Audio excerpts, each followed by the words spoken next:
everyone, this is Laura and welcome to another episode of Gleaton-Askew House Restoration.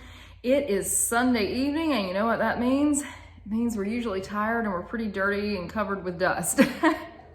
So what we did in the past 2 weekends, we've been working on stripping the coffered ceiling in the main room, which is that area, you know, up on the top that we have previously painted gold. So we didn't originally paint it, it was already painted. But we did make some mistakes, and that was one of the bigger ones that our necks are paying for now. So that's a lot of what we've done, and that's a really slow, painstaking process. Doesn't make for really any great and interesting footage. But we did get some, and we wanted to show you guys where we were with everything.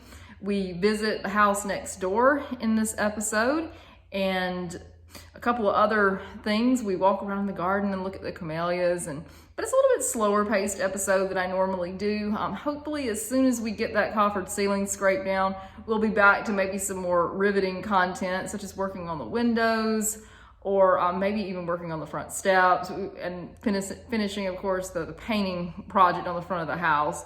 It's just we've got a lot going on, and sometimes it's easier if myself and my mother attack one thing together to just get it done, especially stuff that we dread, like the coffered ceiling.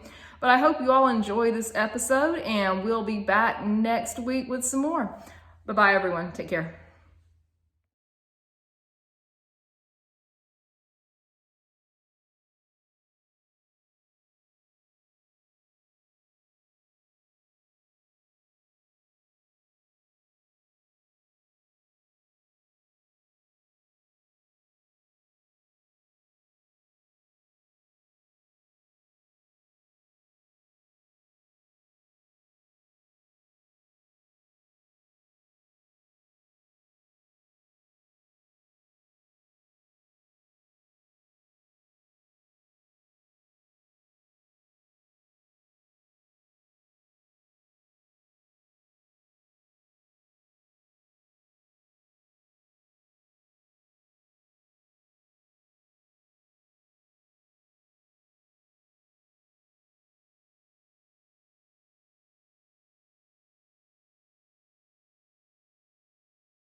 This is really, really hard.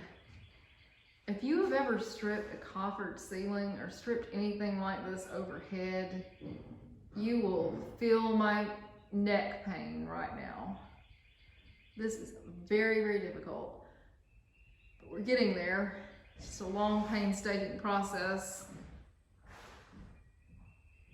This crown molding here is done, or about to be done.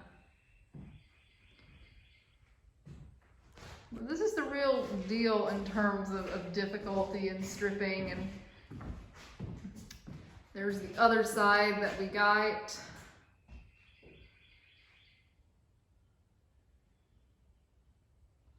But this is going to look amazing when it's done. Let's just hope the process of doing it doesn't put us all in traction. Mother, has your opinion of scraping paint changed for the better or for the worse? For the worse. This is very difficult because you're working overhead and it's filing in your face, and it's very difficult. This is a very, very painful process. One that I am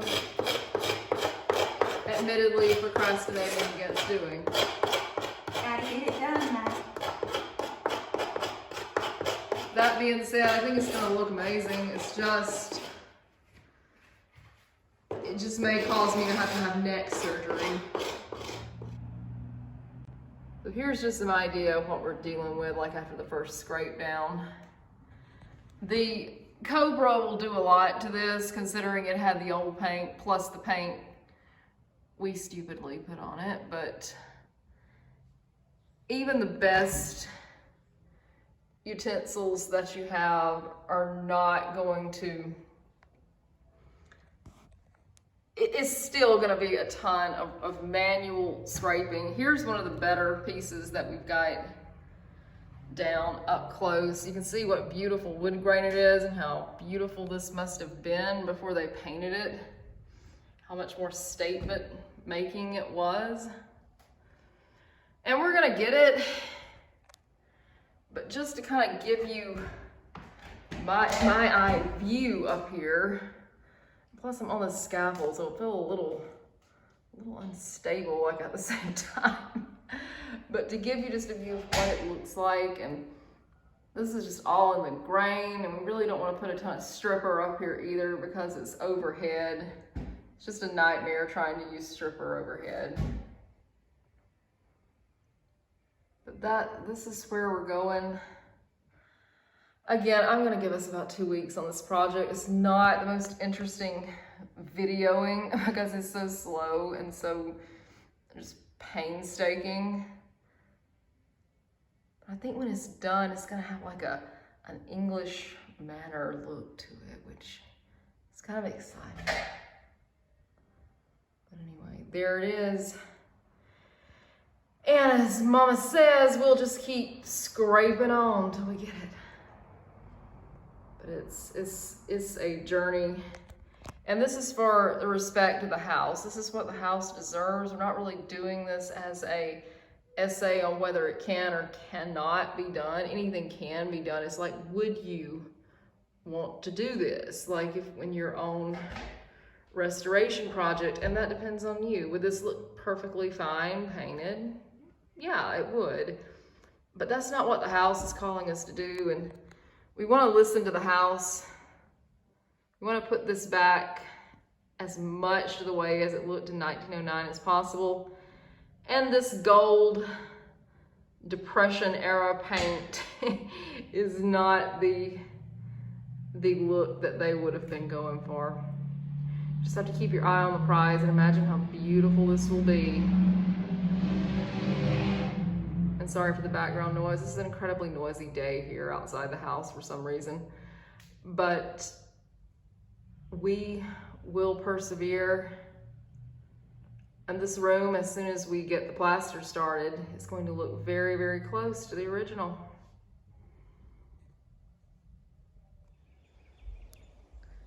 I wanted to talk briefly about our neighboring house over here. This is also a house that is associated with the Askew family. This house was moved here in the early 1900s. It's the original Arlington Methodist Church. Now, it doesn't look much like a church now. I'll see if I can find a picture of it when it was a church and link that down to the description. But I had the good fortune of talking to the owner of this house over the weekend. They had a yard sale out here, and very nice person. We had a lovely conversation. I was able to go inside and look around in there. Now, we're not going to post any video of me walking around in there just for privacy reasons, but this is a very interesting house as well. And I call my house the Big Askew house, and this is the Little Askew house. It was moved here, you know, in the early 1900s by, I believe, either Miss Askew, Georgia Askew, who owned my house's grandfather, or her uncle. One or the other, but there was plans to make this into a bed and breakfast a couple of years ago. Sorry again about the car noise. We are here kind of on a busier street. As you can see, the pavers, they match pavers over at the Askew house. A lot of history in here. This house was built in about 1876 or 78. And was sitting across from the cemetery where we did some of the earlier videos. Some storage buildings are sitting there now. You can kind of look at this and tell it's a church. All the dormers were added. There's kind of some doors and things that go to nowhere in this house where you can tell that it was started its life as something else, but I think it's a cool old place. Again, guys, sorry about the traffic noise out here. It's kind of hard to do this. It's usually quieter than this. Not sure again what's going on today. But if I talk to the owner and get permission to do some video in here, just comment below if you'd be interested in seeing or knowing a little bit more about the little Askew house. I think it's a really cool property. Has a lot of potential, just like my house. It's a little run down, not nearly as bad as the big Askew house, but this house is livable, which is really cool. Some cool dormers here on the sides again. Just thought I would walk over here and show it to you guys. I don't think we've ever talked about this house before on this channel, but I just thought it was really cool. And in light of us doing a lot of boring stripping, I fell in a hole, sorry. A lot of the boring stripping of the ceiling, just thought this was a lot more interesting. Really cool old place. Certainly hope something comes of it.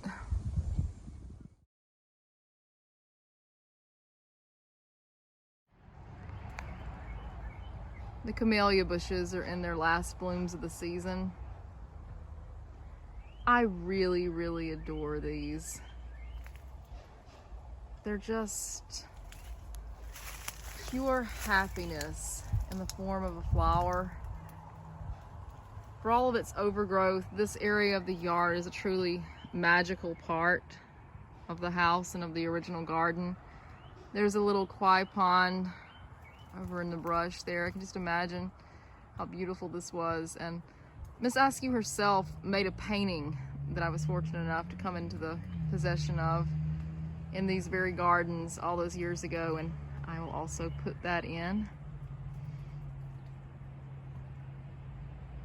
Always clip some of these off when I'm up here on the weekends and keep them by my desk during the week, so carry a little bit of the house with me.